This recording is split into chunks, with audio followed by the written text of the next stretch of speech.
Boa tarde a todos. É sempre com alegria renovada que a gente comparece a esse grupo espírita que exerce suas atividades sob a direção espiritual de Fabiano de Cristo, né? E agradecido profundamente a Deus pela oportunidade que eu tenho, apesar das minhas imperfeições, minhas deficiências, ter sido admitido na seara dos trabalhadores da divulgação espírita, né? Essa doutrina maravilhosa que nos esclarece, nos consola e nos dá a convicção da fé raciocinada. A fé que é raciocinada porque não se baseia em crendices. A fé espírita se baseia no saber e no conhecimento. É por isso que o espírita tem a necessidade de estudar, né? Porque se o espírita não estudar, ele não vai adquirir a fé raciocinada, essa fé convicta, que nos assegura a certeza de sabermos que, apesar de existir a injustiça, não existem injustiçados. Para que nós tenhamos a convicção plena de que não existem injustiçados em nenhuma circunstância, em nenhum aspecto das piores coisas que a gente vê acontecer na sociedade, a gente tem que estudar a doutrina espírita, porque senão a gente vai sempre acreditar que há injustiçados, né? E só a doutrina espírita é que nos dá essa convicção de que não existem injustiçados, porque nós recebemos de acordo com os nossos procedimentos anteriores, como também não existe nem punição nem recompensa, existem apenas consequências, né? E esse saber, esse entendimento, somente a doutrina espírita é capaz de nos fornecer. Hoje é a primeira vez que eu venho falar aqui com um tema definido. Pediram para eu falar sobre Fabiano de Cristo. Muita honra para mim falar em Fabiano de Cristo, né? E a gente teve que estudar bastante. Eu baseei meu estudo nesse livro aqui, que é do Jeff, a maioria dos senhores conhece, produzido pelo Jeff quando completou 50 anos de fundação, e num livro que está até um anúncio dele ali, Mergulhando num Mar de Amor, de César Soares dos Reis, o autor desse livro. Eu gostei muito desse livro, porque esse livro tem uma poesia incutida nele, fabulosa. E eu entendi, inclusive, que apesar de o autor ser material, eu tenho para mim que, pela beleza desse livro, das narrativas, houve bastante influência espiritual na cabeça do autor, porque ele narra coisas assim lindas, como assim, Fabiano, o menino João Gonçalves acreditava que o vento era o carro de Deus, que transportava Deus. Então ele narra coisas do pensamento de João Gonçalves criança. Quer dizer, para narrar isso tem que ter uma inspiração espiritual, porque é onde ele ia tirar essas ideias, né? Então o livro é muito bonito, muito bem escrito, inclusive, quem nunca leu pode ler porque vale a pena. Mergulhando no Mar de Amor, de César Soares dos Reis, o autor. Então, o nosso Fabiano de Cristo nasceu no dia 8 de fevereiro de 1676. 8 de fevereiro, quer dizer, dia 8 foi ontem, né? Dia 8? Ontem se completou 300... Ontem? Hoje é 10, então foi ontem. Completaram-se 337 anos da encarnação de Fabiano de Cristo. Transcorreram exatamente 337 anos desde a encarnação dele. Aqui nesse planeta Terra, lá na cidade, no local chamado Soengas, ao norte de Portugal. Teve como pais Gervásio Barbosa e Senhorinha Gonçalves. O nome de batismo, João Gonçalves. Ele teve 5 irmãs, das quais ninguém sabe o nome. Eu, pelo menos, não encontrei em nenhum dos 2 livros, né? Vida difícil de trabalho no campo. O pai dele trabalhava na terra, né? Cultivava a terra, e ele, ainda criança, foi levado a cuidar das ovelhas, né? Levava as ovelhas para pastar e tomava conta delas, recolhendo-as no final do dia. Acordava cedo, dormia cedo também, porque naquele tempo, em um local muito frio, né? Muito gelado, o desconforto produzido pelo frio muito intenso é muito maior do que o desconforto produzido pelo calor intensivo, né? Mas eu digo isso até com satisfação, porque eu sou muito calorento, mas eu sei também que viver sob gelo não deve ser fácil não, né? Deve ser muito terrível, né? Eu dificilmente sinto frio, tanto que eu costumo brincar dizendo que eu tenho inveja de quem sente frio. Eu sinto tanto calor que eu resolvi tirar o cabelo todo. A última palestra que eu fiz com o cabelo, rapaz, eu saí desesperado do centro. O sol escorria por aqui assim, me dava uma agonia, passava a mão na cabeça assim, o cabelo tudo encharcado. Eu digo, vou tirar esse negócio. Primeiro que não aparecem os cabelos brancos, né? Pensam que eu sou mais novo. E segundo que eu me sinto mais confortável. Ainda um dia desse eu estava sentindo frio na cabeça, feliz da vida por estar sentindo frio na cabeça, que eu nunca senti na minha vida, né? Então eu resolvi tirar o cabelo. Então João Gonçalves era um menino dócil, né? Trabalhador, ajudava seus pais, ele era a esperança da família, porque a família dele houvera tido uma posição de destaque no campo do poder aquisitivo, né? Eles eram herdeiros de família poderosas financeiramente, e os pais dele, como viram que ele era o único menino, depositavam nele toda a sua esperança de recuperar a pujança financeira da família, né? E ele, sempre querendo aprender tudo, ele um dia, ele pediu ao padre da igreja, que ele viu o padre ler aqueles livros na sacristia, ficava encantado com aquilo. Poxa, deve ser legal ler aquilo, né? Ele imaginava. Aí um dia pediu o padre para ensiná-lo a ler, que ele tinha interesse de aprender, né? E o padre então falou assim, ó, se seu pai consentir, eu lhe ensino a ler. E o pai consentiu, porque ele era a esperança da família, e ele começou a aprender a ler e fazer contas com o padre. Esse aprendizado que ele obteve com muita rapidez foi tão eficiente que animou o pai dele a arrumar um emprego para ele no Porto lá de Portugal, que coincidentemente é na cidade do Porto também, né? Chamam de Cidade do Porto, mas eu acho que não era Cidade do Porto não, era em Lisboa mesmo, no Porto de Lisboa que ele foi. E ele começou a trabalhar no Porto, né? Ele tinha utilidade no trabalho dele pelas anotações que ele já sabia fazer da mercadoria que chegava, da mercadoria que ia, da mercadoria que desembarcava, da mercadoria que embarcava para o exterior, porque naquele tempo era intenso o tráfico de comercial, de exploração das coisas brasileiras.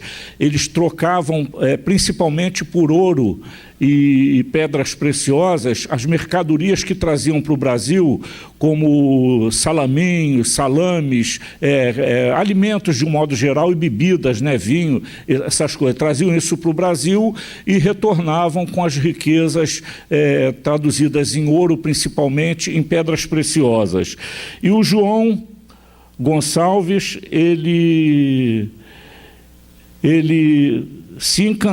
se desenvolveu muito nessa atividade, a ponto de começar a sonhar. Ele ouvia muito falar do Brasil, a ponto de começar a sonhar em um dia vir para o Brasil, principalmente para fugir do frio, né? O negócio dele, a diferença dele era com frio. Ele ouvia dizer que no Brasil tinha muito sol o ano todo, né? E ele ficava imaginando, aquilo deve ser uma beleza, né? Sol. Tem uma narrativa aqui que eu extraí desse livro. Ele diz assim, o autor desse livro que eu mencionei no começo, num trecho ele diz assim, mas ele gostava mesmo era das histórias do Brasil. Tinha índio, papagaio falante, árvores imensas, um sol grande e quente o ano inteiro. Diziam que o Brasil era enorme, tão grande que nem tinha fim. Ninguém sabia onde começava, onde acabava. Era terra e mar e rio e bicho, dos quais ninguém sabia falar direito. Quer dizer, isso era o que ele pensava na época a respeito do Brasil, né? E ele começou a desenvolver sua capacidade comercial, conhecer muito de importação e exportação, e quando ele consolidou realmente a vontade de vir para o Brasil, de tentar a vida no Brasil, ele conseguiu convencer os patrões dele, que se fizeram 2 deles sócios dele nessa empreitada. E ele aí embarcou para o Brasil. Ele embarcou para o Brasil e chegou no Rio de Janeiro primeiro, mas o destino final dele era Paraty, né? E quando ele chegou em Paraty, ele demonstrou o primeiro laivo de bondade de cristão dele. Quando ele viu aqueles negros suarentos carregando bagagens, que eram escravos, ele identificou como escravos, ele não aceitou que eles carregassem a bagagem dele, ele mesmo carregou sua bagagem para não sacrificar aqueles negros. Vê que a bondade já era inata nele. Isso daí aconteceu mais ou menos pelo ano de 1705, 1705. E eu escrevo esse negócio aqui, depois me enrolo todo para trabalhar com isso, porque eu boto o dedo aqui, aparece o teclado, eu não quero o teclado, já está tudo escrito, né? Então, ele aí vem para o Brasil e chega em Paraty. E ele aí começa a trabalhar nas que eles chamam de carreiras do ouro, né? Ele levava mercadoria para vender no trajeto das minas e recebia como paga ouro ou pedras preciosas. E com isso ele foi desenvolvendo a sua possibilidade financeira, foi enriquecendo, ele ficou realmente rico. O João Gonçalves ficou realmente rico, né? E um belo dia, quer dizer, a chegada dele no Brasil deu-se entre 1700 e 1702. Não existe uma data específica, foi no iniciozinho do século XVIII. E ele seguiu para Paraty, já falei. Aí, chegando em Paraty, eles alugaram um galpão. Alugaram um galpão por quê? Porque o navio estava cheio de mercadorias, era o início do trabalho deles no Brasil. Ele e os dois sócios alugaram um galpão em Paraty para armazenar a mercadoria que eles trouxeram e armazenar futuras mercadorias que eles mandariam trazer. E com essas mercadorias eles punham no lombo dos animais e iam estrada fora naquelas estradas. Até hoje existem essas estradas chamadas... Não me lembro o nome da estrada, eu até fiz uma excursão ao interior do Brasil e passei por essa estrada, Estrada Real, era a tal da Estrada Real, mas ainda não era a Estrada Real. A Estrada Real, na verdade, era por onde passava a comitiva real quando se introduzia pelo interior, né? Mas ele ia por todos os caminhos onde havia exploração de ouro e de pedras preciosas. E eles sabiam que as pessoas não tinham modo de subsistir se não recebessem alimentos, iam para lá vender aquilo e receber em troca, como pagamento, as pedras preciosas e o ouro. E ele era acompanhado por um índio, que era o guia deles nessas andanças, né? Então, em 1704, João Gonçalves já tinha 28 anos. E ele aí, depois de enriquecer bastante, ele começou a refletir no verdadeiro sentido da vida. E ele pensou, será que a vida é isso? É ganhar dinheiro, viver para lá e para cá, só ganhando dinheiro, amontoando riquezas? Raciocinou ele. E chegou à conclusão que não, né? Que, na verdade, essa encarnação de João Gonçalves, ela tinha um propósito, né? O propósito dele se transformar em quem ele se transformou, o mentor espiritual dessa casa maravilhosa. Ele tinha o objetivo de se tornar religioso, né? E ele... Numa certa ocasião, ele teve que vir ao Rio de Janeiro, porque um navio que viera de Portugal, quando chegou no Rio de Janeiro, ficou avariado. E ele teve que vir ao Rio de Janeiro de Paraty para poder resolver o problema desse navio. Quando chegou aqui no Rio, ele começou a andar pela cidade e, sem querer, sem destino definido, ele foi parar no mosteiro, no convento de Santo Antônio. E foi recebido muito bem por dois freis, como era o nome dos freis? Frei Amadeu e Rogério, como se fosse velho conhecido. E ele, conversando com eles, sem saber porquê, falou para eles que gostaria de entrar para o convento. Aí eles ficaram impressionados com aquilo, né? Quer dizer, já era da bagagem reencarnatória dele essa necessidade de entrar para o convento, né? Eles aí disseram que a pessoa que poderia autorizar isso estava em Angra dos Reis. E ele aí se dirigiu a Angra dos Reis, e foi em Angra dos Reis, no convento São Bernardino do Sena, que ele entrou pela primeira vez num convento e começou a sua trajetória até chegar à condição de Frei Fabiano de Cristo. E lá nesse convento ele começou a atender na portaria. Ele começou, primeiro ele teve que fazer um preparo espiritual. Eu achei interessante esse estudo por isso. A gente tem muita dificuldade para mudar as nossas dificuldades, os nossos pensamentos em relação a alguma coisa, né? A gente não medita, porque a meditação, aí é que eu fui descobrir através dessa leitura que isso é comum para os católicos, aqueles que se fazem padres, eles entrarem em celas e ficarem dias só pensando em se transformar para melhor. E isso é fundamental, porque se a gente não fizer o esforço concentrado de meditação, a gente não se transforma. Ainda recentemente, o André Marinho foi dar uma palestra lá na casa de Eurípides, e ele estava falando, a gente, para mudar, tem que refletir muito sobre a mudança que quer. Porque se eu quiser me transformar, se eu tenho admiração, por exemplo, pelo Dr. Bezerra de Menezes, por Chico Xavier, por Madre Teresa de Calcutá, eu tenho que pensar mentalmente sempre que eu gostaria de me transformar como eles no futuro.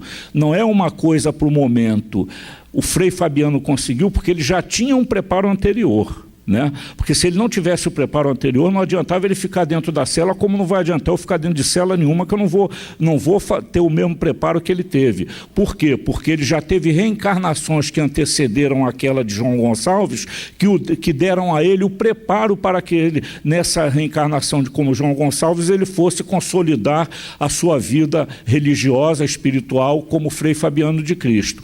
Mas é interessante a gente ter a mente atenta pelo seguinte: tudo é força mental, tudo é treinamento mental. E lendo esse livro a gente vê o treinamento consistente. Ele ficou 3 dias numa cela que só tinha uma cama rústica e um buraco no chão onde pudesse fazer as necessidades fisiológicas, mais nada.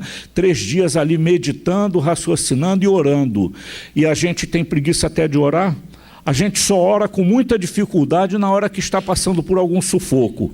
Livrou do sufoco, a gente esquece até que Deus existe.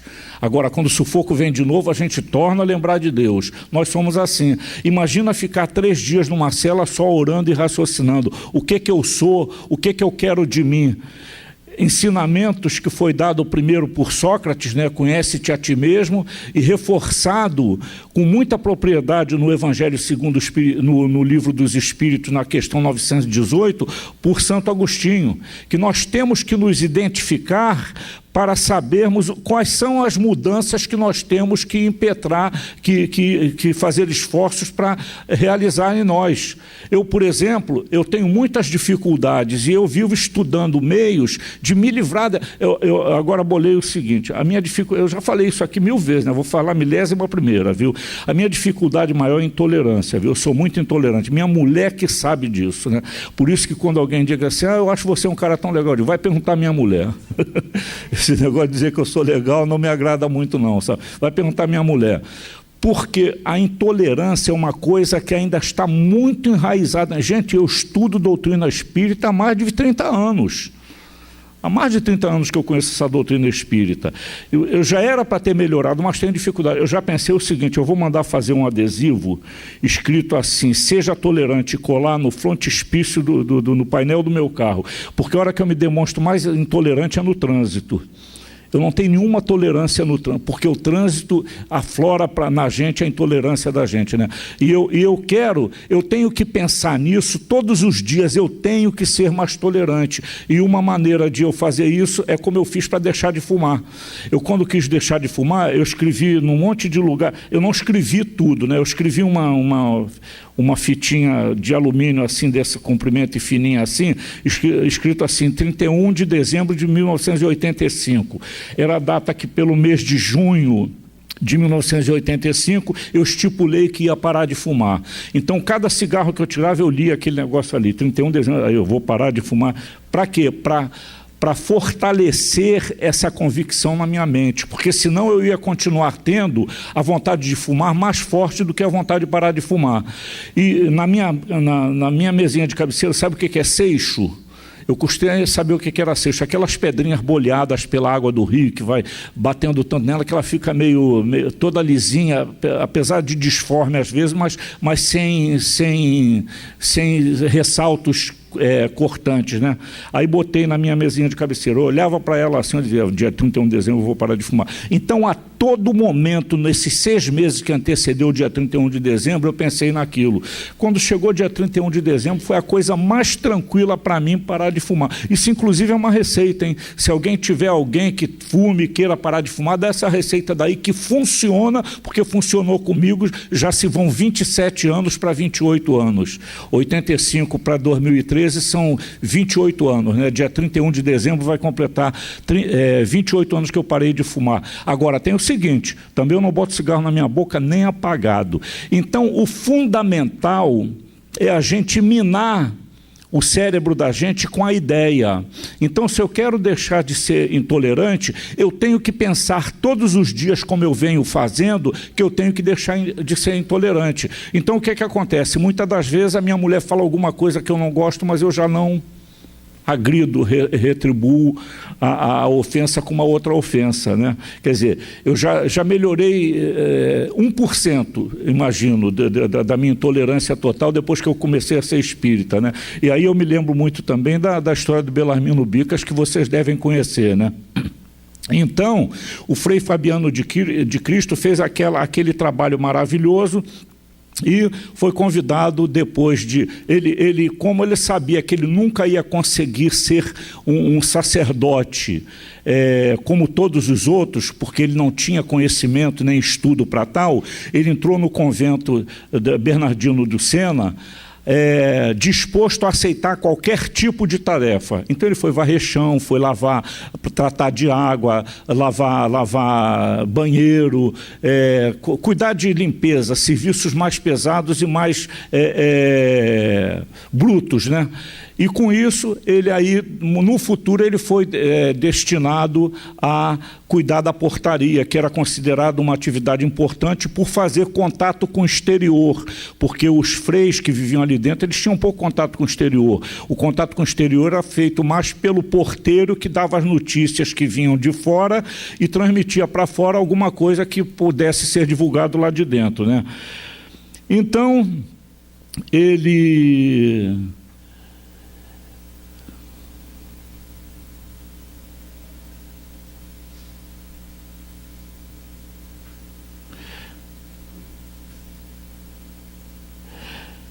e outra coisa, ele quando foi para o convento, ele foi dito por um Frei Boaventura que ele tinha que se despojar de todas as posses materiais. E ele já era rico então. E ele doou todas as suas posses para conventos, igrejas, inclusive para a terra dele tem uma igrejinha lá que consta, eu não sei se é nesse livro aqui ou no outro lá, uma igreja que foi construída com dinheiro doado por ele. Ele ficou apenas com a roupa do corpo, ele se apresentou, então ele fez que nem São Francisco, né? Abdicou de todo o bem material, de todas as riquezas, para seguir a sua vocação religiosa, que ele realmente tinha vocação, né? Então, depois que ele trabalhou alguns anos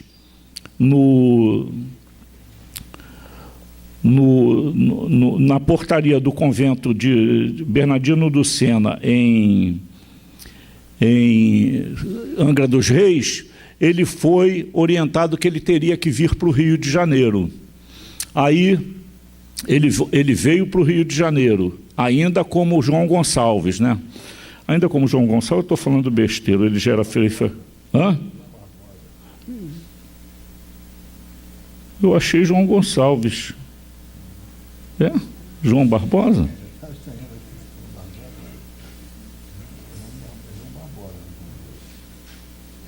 Nome de batismo João Gonçalves, não sei. Então eu escrevi errado, porque a mãe dele era Senhorinha Gonçalves, talvez eu tenha feito com... Barbosa era o pai dele. Não sei. Depois eu tenho que conferir isso daí. Não importa, ou João Barbosa ou João Gonçalves. Se for Barbosa, recebeu o nome do pai. Se for Gonçalves, recebeu o nome da mãe. Porque era muito comum antigamente também, não tinha muito esse negócio não, né? O nome era que mais a gente vê. Eurípides Barçanufo, por exemplo, cada irmão da Eurípides Barçanufo, que foram 13 ou 13 filhos que os pais dele tiveram, tinha um nome completamente diferente um do outro. Não tinha nada a ver com a composição da família, né? Então, naqueles tempos aí, era meio diferente as coisas. Esse teclado aqui é que me tira.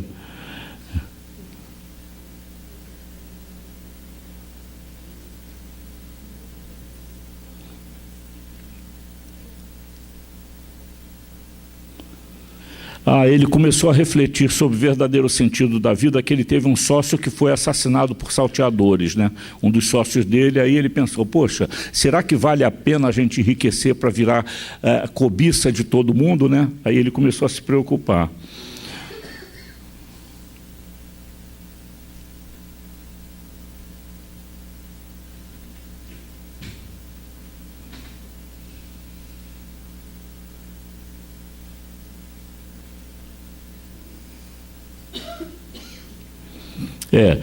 Em 12 de 11 de 1705, realizou-se a cerimônia de sua consagração, aparecendo para o mundo nessa data, exatamente nessa data, 12 de novembro de 1705, o Frei Fabiano de Cristo. Ele deixou de ser João Gonçalves para ser Frei Fabiano de Cristo.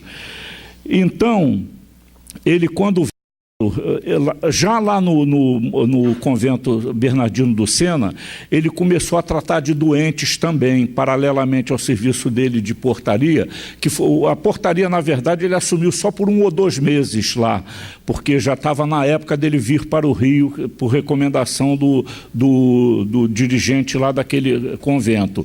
Ele começou a tratar de doentes ainda no São Bernardino do Sena.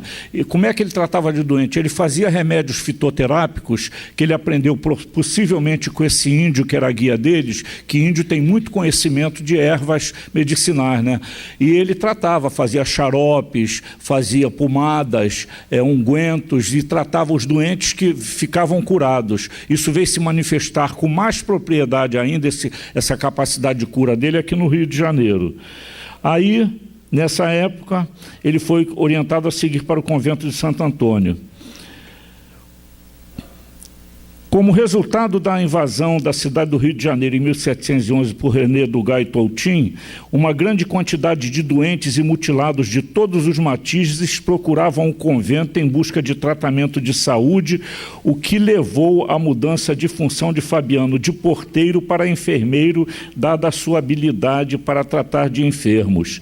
Isso ocorreu em 1711. Ele era porteiro e, como ele tinha muita habilidade para tratar de doentes, ele foi transferido da função de porteiro para enfermeiro. E ele exerceu essa atividade até o final da sua vida, que se deu em 1747. Veja bem, por 36 anos ele desempenhou a função de enfermeiro. Agora, por que isso? Pela bondade do seu coração, pela sua qualidade de espírito já com um grau de evolução avantajado, né? Ele, onde tocava, ele curava. Agora, o curioso é que a gente vê que a doutrina espírita nos explica essas coisas todas. Ele mesmo não conseguia se curar. Ele tinha um problema nas pernas, né? Uma erisipela crônica numa perna, na perna esquerda, se eu não me engano, e a perna direita tinha uma ferida também, que eles disseram que a erisipela era só na perna esquerda, mas nas 2 pernas tinham ferida, e normalmente ferida de perna, quando incha muito, é erisipela, né? Os superiores hierárquicos dele no convento diziam que as pernas dele eram verdadeiras monstruosidades, e ele nunca se queixava. Ele fazia o trabalho dele de meia em meia hora, muitas muitas das vezes ele tinha que trocar as ataduras que ele enrolava na perna porque purulava muito, né? Expelia muito pus, muito possivelmente odorífero também, né? Mal cheiroso, e ele, para não incomodar as pessoas, ele cobria aquilo, de meia hora ele tinha que trocar porque começava a vazar através das ataduras, mas ele nunca reclamou, porque ele dizia que aquilo era coisa que Deus é que queria para ele, tudo ele atribuía a Deus. A resignação impressionante para o sofrimento, ele não rejeitava nada que fosse dificuldade, ele não via dificuldade em coisa alguma, tudo para ele era boa vontade, desejo de servir. A gente vê muito isso nas mensagens que tem nesse livro aqui, tem uma seção só de mensagens do Frei Fabiano de Cristo, invariavelmente, quase todas, eu não sei se todas, porque eu não li todas, mas a grande maioria das mensagens que eu li de Frei Fabiano de Cristo, inclusive mensagens dadas aqui nessa casa, ele fala de caridade, porque ele tem autoridade moral para falar de caridade, né?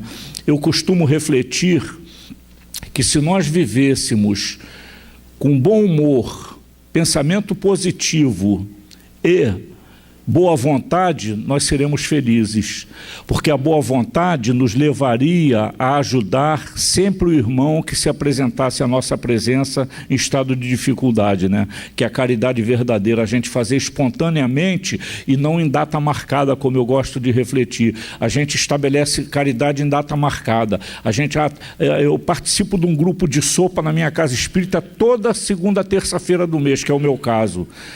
Mas acontece que necessidade tem todos os dias e a gente quase nunca tem possibilidade de atender às necessidades que se apresentam. Aliás, possibilidade muitas das vezes a gente não tem muitas das vezes é a boa vontade, porque a gente não acredita no irmão que pede ajuda, a gente às vezes acha que não pode abrir mão de determinadas coisas, né? E espíritos como Frei Fabiano de Cristo, como Madre Teresa de Calcutá, como Chico Xavier, não tinham esses obstáculos que nós ainda temos. Agora, eu volto a repetir, por que eles não tinham? Porque eles já estavam muitos passos além de nós na escala evolutiva, não adianta. Nós estamos em treinamento. Eu costumo refletir que o espírita que estuda hoje, frequenta a casa espírita atualmente, ele está num processo de aprendizado de amar e aprendizado de ser caridoso, porque a caridade requer um aprendizado até que nós tenhamos a condição de exercer a caridade naturalmente, com naturalidade. É como a questão de perdoar. Você perdoa, como disse Gandhi, não, eu nunca precisei perdoar ninguém porque eu nunca me senti ofendido. Um dia a gente vai atingir essa possibilidade. Agora, é difícil, é uma escala espiritual contínua e permanente. O que a gente tem que ter é boa vontade para iniciar. Eu costumo dizer que a doutrina espírita, ela nos dá toda a ferramenta, nos dá todo o ensinamento. A dificuldade nossa é pôr em prática tudo aquilo que aprendeu. Eu acabei de comentar com os senhores a minha dificuldade de aumentar meu nível de tolerância. Por quê? É má vontade.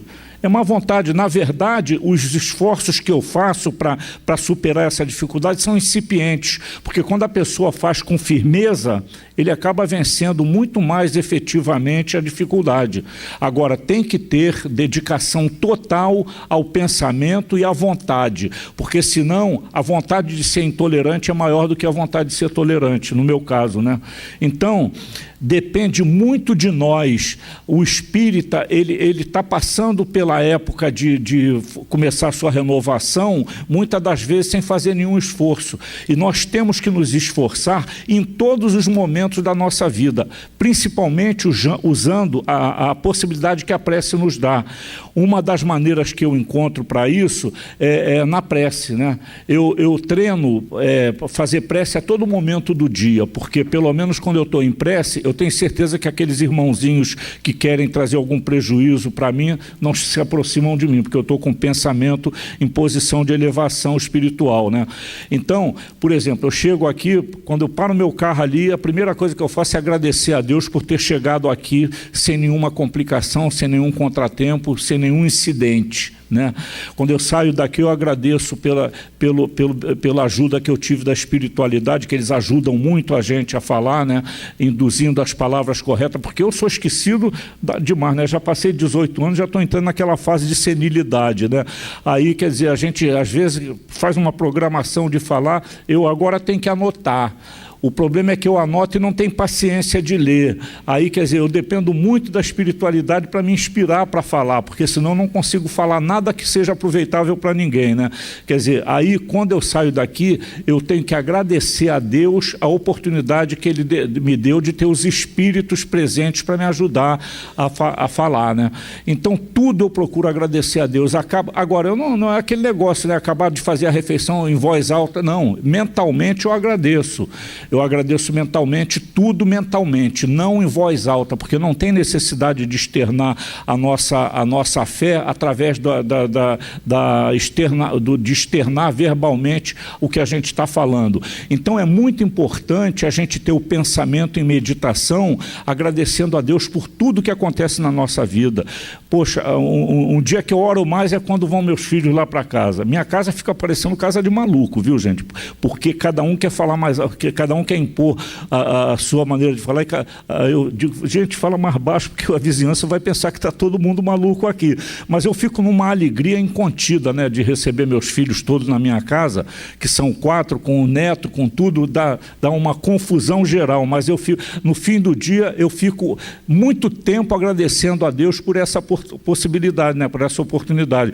Então a gente tem que aprender a se conectar mais com Deus, e com o nosso guia espiritual. O nosso guia espiritual é o primeiro representante de Deus que tem ao nosso lado, e ele está do nosso lado constantemente, permanentemente. Ele só se afasta no momento que a gente não dá bola para ele, não segue uma orientação dele, ele vai embora. Mas como diz Santo Agostinho e São Luís na resposta da pergunta 495 do Livro dos Espíritos, eles podem estar onde estiverem, a gente pensou nele, ele chega na hora, porque para espírito não tem distância, não existe distância para espírito. Pensou, está num lugar, ele está no lugar onde o pensamento dele está fixado. Então, se eu penso no meu guia espiritual, ele pode estar lá em Júpiter, mas na hora que eu penso nele, ele está do meu lado para me ajudar. E isso é uma realidade. Então, a gente tem que, para fortalecer a nossa vontade, fortalecer as nossas vontades de modificação, em cada ponto que a gente quer se modificar, a gente tem que lutar diariamente contra ele, mas com vontade maior do que a que eu tenho, porque senão a gente não consegue. A gente pensa que não consegue, né? Porque, como diz a doutrina espírita, o próprio Emmanuel diz isso, as mudanças não se dão de uma hora para outra, porque nós levamos muito tempo para sedimentar coisas erradas. Então, para extirpar essas coisas erradas, vamos levar mais tempo ainda, porque a construção do bem é muito mais difícil do que a construção do mal. Eu gosto de dar o exemplo sempre de Hiroshima e Nagasaki, né? O americano jogou bomba lá que arrasaram 2 cidades em segundos, né? Até hoje tem consequências desse ato, né? Agora, ninguém nunca conseguiu inventar uma bomba que jogasse no deserto e construísse uma cidade, porque é impossível de fazer isso. A construção tem que ser tijolo a tijolo, tem que ser grão a grão, né? Agora, a destruição, a gente vê pelas implosões também, né? Como é que as implosões elas se dão? Ainda tem isso, ele apaga, viu, Júlio? Aí.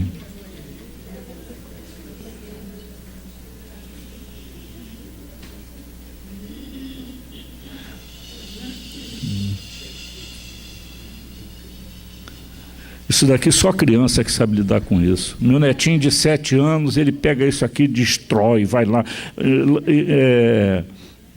instalou aqui uma porção de coisa que não tinha. Eu fico impressionado como é que sabe sem estudar isso. Como é que sabe? Nunca viu isso em lugar nenhum. Quer dizer, aqui na Terra, né? Porque na verdade foram eles que inventaram isso lá no plano espiritual e vieram para cá para usar na frente da gente, deixar a gente babando, né? Celular é impressionante. Eles pegam um celular desse daqui, fazem miséria com ele. Eu mal sei fazer uma ligação.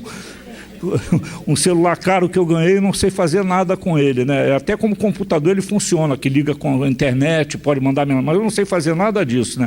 Eu, para mandar mensagem mesmo, só no meu computador, naquele grandalhão que tem lá na minha frente. Mas o netinho pega esse negócio aqui e se diverte.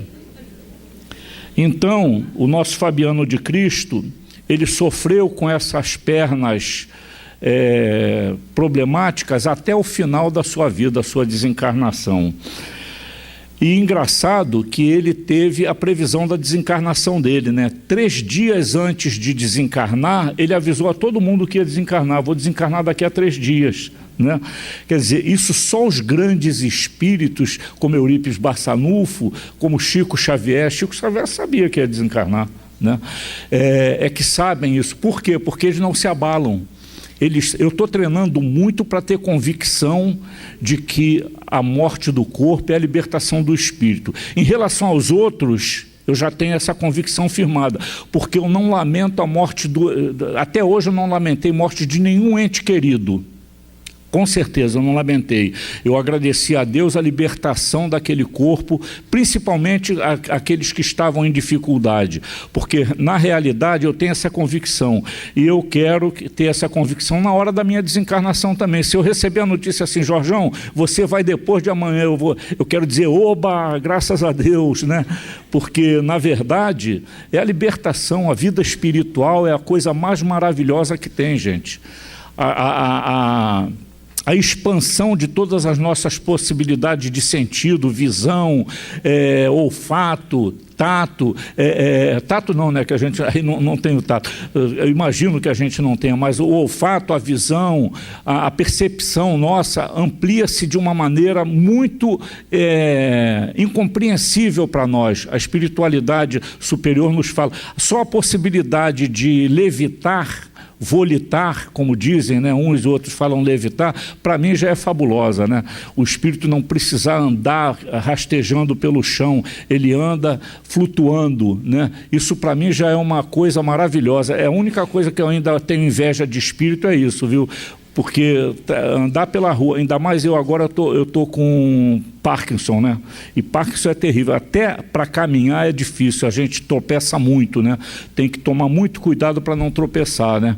E então só está me fazendo aumentar a inveja que eu tenho dos espíritos superiores que levitam, né? Agora eu vou atingir essa condição. Eu não sei se quando eu chegar na pátria espiritual lá, depois que tiver aprendido, o André Luiz sabe volitar. E outra coisa, ele chegou lá em muita dificuldade, né? Então eu tenho esperança, viu? Eu tenho esperança de chegar lá, eu já conheço a doutrina espírita, ele não conhecia, eu já procuro me melhorar, coisa que ele não procurava quando estava encarnado. Não estou fazendo crítica ao André Luiz, não, mas é uma possibilidade na qual eu me espelho para saber em que condições eu vou chegar no plano espiritual, entendeu? Então, a gente às vezes fica pensando que vai chegar na parte espiritual numa condição muito difícil, mas não é não. Inclusive no capítulo que fala sobre o planeta de regeneração, lá na Gênese, ele fala o seguinte: não são todos os espíritos em dificuldade que serão exilados da Terra. Porque existem muitos espíritos que ainda cometem erro porque recebem a influência para o erro. E se ele não recebesse a influência para o erro, ele não cometeria o erro. Quer dizer, isso é legal da gente saber, né? Porque a gente pensa que todo mundo que comete erro vai, não, aqueles que só cometeram algum tipo de erro, por ser influenciado, apesar dele ter a responsabilidade por aquilo, mas numa outra encarnação ele não vai receber mais essa influenciação, então ele tem possibilidade de voltar para a Terra como planeta de regeneração. Isso me deu muita esperança de voltar para a Terra, viu? Porque eu andou um certo tempo aí, antes de eu ler esse capítulo do livro A Gênese, eu achava que eu não iria voltar não, viu? Porque a coisa que pior para a gente, pior para mim é pensamento. Gente, como é que pensamento é difícil de controlar, né? A gente às vezes está num ambiente pensando uma coisa boa, de repente vem aquele pensamento ruim que a gente não quer ter. A minha consolação é o Paulo, que o Paulo dizia assim: o bem que eu quero fazer, esse eu não faço, mas o mal que eu não quero, esse eu ainda faço. Comigo é o pensamento. O pensamento que eu quero manter sempre elevado, isso eu não consigo. Mas o pensamento negativo, isso eu ainda consigo. Quer dizer, também é outro esforço. Eu ainda agora estava aqui pensando, né, um pensamento que eu tive, aqui dentro, quer dizer, isso não é influência espiritual, é dificuldade minha mesmo. Então eu faço uma oração, pergunto, eu pedi até aqui ainda agora em oração, Senhor, me dá por intuição, através do meu guia espiritual, uma maneira de eu eliminar essa possibilidade de pensar coisas que eu não quero pensar. Eu ainda não descobri um meio para isso. Eu teria que ficar em oração 24 horas por dia. Isso, para mim, por enquanto, ainda é impossível. Entendeu? Mesmo com toda essa gama de orações que eu ainda faço por dia, mas tem momentos que eu não faço oração. Então, vejo uma coisa que me desagrada, vem o pensamento negativo. Eu quero ver uma coisa que me desagrade e pensar assim, como diz aquele espírito indiano, Hamed diz o seguinte: as pessoas só fazem o que sabem. Se fez alguma coisa errada é porque não sabe fazer diferente, não sabe fazer o certo. E quando eu tiver essa convicção sedimentada em mim, eu não vou mais me aborrecer com alguma coisa errada que eu veja. Quer dizer, errada até, às vezes, no meu julgamento, né? Porque às vezes não é nem tão errada assim, mas a minha capacidade de identificar erro no outro é maior do que a de identificar erro em mim. Então eu ainda vejo coisa errada que às vezes não é nem tão errada assim. Quer dizer, o defeito é mais meu do que a pessoa que cometeu o ato, né? Então, mas isso me desequilibra e eu não sei me livrar disso, ainda não encontrei uma maneira, a não ser que eu ficasse 24 horas. O Fabiano de Cristo ficou na cela lá no convento de Angra dos Reis, 3 dias seguidos meditando. Eu nunca fiz isso. De repente, se eu tivesse a condição de ficar num canto qualquer 3 dias refletindo, eu talvez tivesse essa possibilidade, entendeu? Aí tem uma dificuldade que é terrível, né? A minha mulher gosta muito de passear, mas ela só quer ir para a praia. E eu não gosto mais de praia. Eu gostava de praia na minha juventude. O meu gosto hoje são florestas, cachoeiras, né? Mato. Eu gosto de mato. E eu já falei, a última vez nesse carnaval nós fomos para Búzios, né? Falei para ela, olha, é a última vez que eu viajo no carnaval para a praia. Da próxima vez que você quiser viajar, vai ser para o mato. E se não quiser viajar, eu vou viajar sozinho. Que eu já viajei muito sem ela, né? Porque minha mulher, estranhamente, é uma pessoa que não gosta de viajar. Ela não gosta de passear, a não ser para a praia, né? E eu não quero mais praia. Eu não quero mais praia porque tem coisas que estimulam o meu pensamento ruim que eu não quero mais ter. Entendeu? Pensamentos desagradáveis. Então, no mato, eu uma vez fui lá em Penedo, né? De uma cachoeira. Aí eu vi a água caindo, eu tive a ideia de entrar embaixo da água. Quando eu entrei, caí num buraco. Mas o buraco tinha uma altura assim de quase mais de meio metro. Aí eu descobri que eu podia ficar dentro daquele buraco encostando na água. A água não deixava eu encostar na parede. Eu ficava assim, ó, a água batendo atrás de mim. Eu fiquei 1 hora tomando massagem daquela água. Aquilo para mim foi a coisa mais deliciosa do mundo. Quando eu saí dali, os meus pés, minhas mãos estavam tudo enrugadinho, né? Quando fica muito tempo na água, né? Eu sou doido para voltar lá, para ir para aquela cachoeira de novo, que eu nem sei se ainda tem, né? Mas a minha mulher não quer ir. Eu falei para ela, no carnaval que vem, se você não quiser ir, eu vou sozinho para Penedo. E vou mesmo, porque eu já cansei de viajar sozinho sem ela, né? Então, por que a minha preferência atual? Porque eu encontro mais paz junto com a natureza. Eu adoro ouvir canto de... Eu tenho um CD no meu carro, um CD não, eu botei em pendrive, de um disco que eu comprei lá em Porto Seguro. Tem um vendedor de disco lá, eu acho que ele é índio, não sei o que, Nancai o nome dele. E tem umas músicas com flauta, só com flauta, tambor e cantos de passarinho. Aquilo é maravilhoso, a gente deitar ouvindo aquilo é um calmante extraordinário. Acho que é Alexandre Nancai o nome dele. Então eu comprei em Porto Seguro, aquilo é maravilhoso de ouvir, tem no meu carro. Eu já sei qual é o número da música, né? Que tem umas 70, 80 músicas, eu boto lá no número e escuto aquela série numa viagem que eu faça de casa para cá, ouço pelo menos umas 6 músicas daquela. Então aquilo me traz uma paz interior fabulosa. E o que a gente tem que fazer é estimular tudo que nos dê paz interior, tudo que nos dê alegria, nos dê tranquilidade, eliminando pensamentos deletérios, pensamentos de desequilíbrio, né? Porque, na verdade, quando nós nos desequilibramos, o nosso organismo tem a tendência de sofrer futuramente aquele desequilíbrio, porque tudo que nós fazemos que nos desagrada produz uma enzima no nosso organismo que vai danificar o nosso organismo. Se não danificar de imediato, vai danificar para o futuro. Muitas coisas, muitas doenças que nós contraímos ao longo de nossa existência material está diretamente ligada aos tipos de pensamento e de comportamento raivoso, de desequilíbrio que nós tivemos, né? Agora, espíritos como o Frei Fabiano de Cristo, que é o mentor espiritual dessa casa, eles nos ensinam magnificamente o comportamento diferenciado. É por isso que eu recomendo, aqui mesmo, nesse livro aqui, esse livro é muito bonito, foi produzido aqui pela casa, tem informações maravilhosas sobre Fabiano de Cristo, e aquele outro livro ali que a gente lê e aprende a técnica da meditação. A técnica da meditação que é mais ou menos, tem que ser feita individualmente, né? Porque tem palestrante espírita que agora deram para a mania, né? Vamos fazer uma meditação. Isso não é espiritismo, espiritismo é outra coisa. Eu acho que a pessoa individualmente tem todo o dever e o direito de fazer sua meditação na sua intimidade. Agora, fazer isso em público não é... Por exemplo, o espírita chegou lá na casa de Aurélio, levanta todo mundo e se abracem. Aí o que eu vou receber de abraço hipócrita é uma festa.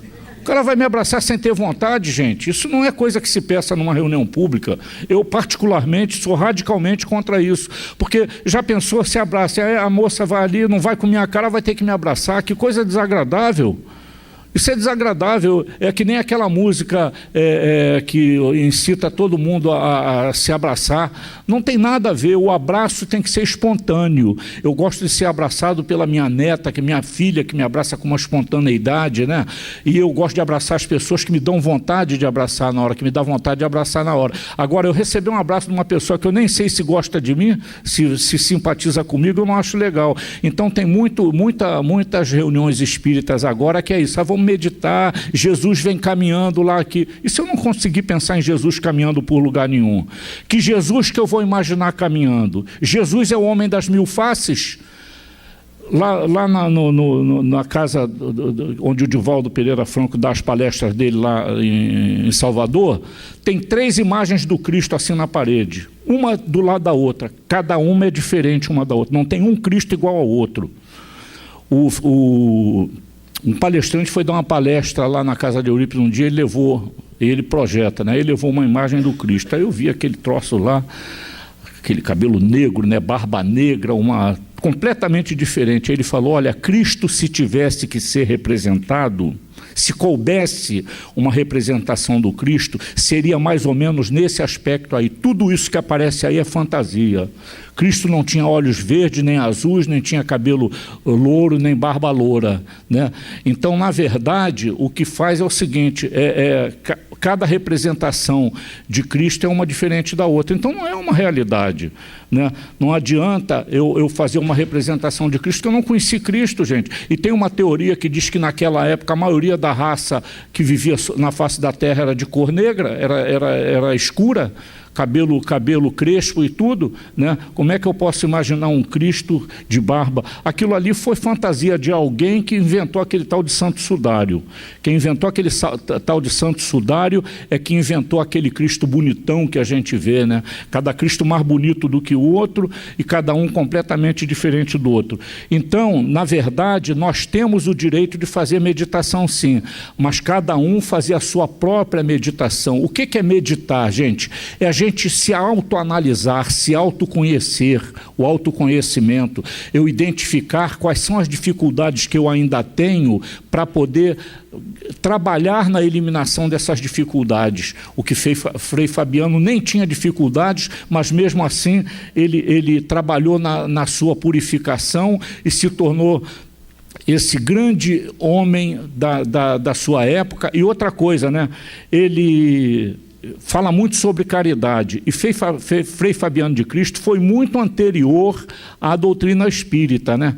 ele desencarnou em 1747, né? Quer dizer, ele desencarnou em novembro de 1747, quer dizer, a caridade que ele prega hoje é porque ele praticou muito a caridade, ele tem autoridade moral para falar de caridade. Eu queria ler uma mensagem dele dentro dessas últimas aqui, que é uma das mensagens mais curtas que tem, que ele deu aqui na casa em 1980, e é de uma profundidade impressionante essa mensagem. Pedi licença para ler. Curiosamente, essa mensagem não tem título, é uma das mensagens sem títulos que tem no livro, né? Mensagem sem título. Ela foi recebida pelo médium José Salomão Misraí, eu não sei como é que pronuncia, em 13 de janeiro de 1980, mas o Frei Fabiano falou assim: meus filhos, união sempre, trabalho constante, tolerância permanente, solidariedade recíproca, vigilância a cada momento, oração cada hora. Eis a conduta a que somos chamados para a manutenção do ideal espiritista no santuário que nos felicita as aspirações nobres, quer dizer, aqui, né? Onde o ressentimento reclame direitos, usemos a caridade da renúncia. Onde o desalento nos procure, usemos a caridade da esperança para conosco mesmo. Onde as vozes da desarmonia nos convidem à deserção, usemos a caridade do equilíbrio em nós para que se mantenha íntegro o programa que nosso Senhor Jesus Cristo estabeleceu para quantos encontramos sob sua bendita tutela. Filhos, se a hora é difícil no mundo conflitante e violento de nossos dias, usemos a armadura do amor e da tolerância, em nome da caridade que nos resguardará da investida do mal. Caridade sempre, em nós e para conosco, em nós e para com o próximo, em nome de Jesus. Eis o apelo que dirijo aos seus corações de filhos bem amados. Fabiano de Cristo. Muita paz e muito obrigado.